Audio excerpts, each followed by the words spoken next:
વચનામૃત ગઢડા પ્રથમ પ્રકરણનું 9મું।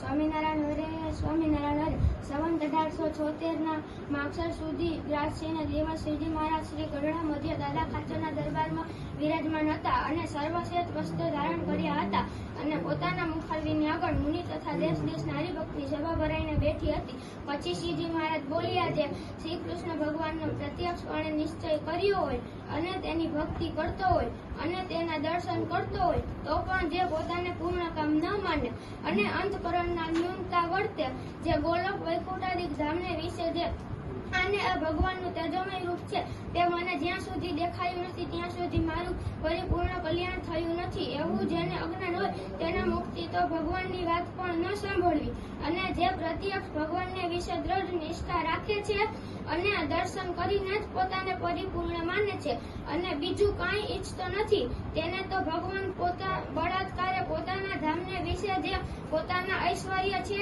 અને પોતાની મૂર્તિઓ છે તેને દેખાડે છે। માટે જેને ભગવાનને વિશે અનન્ય નિષ્ઠા હોય તેને પ્રત્યક્ષ ભગવાન વિના બીજું કાંઈ ઈચ્છવું નહીં। ઇતિ વચનામૃત ગઢડા પ્રથમ પ્રકરણનું 9મું।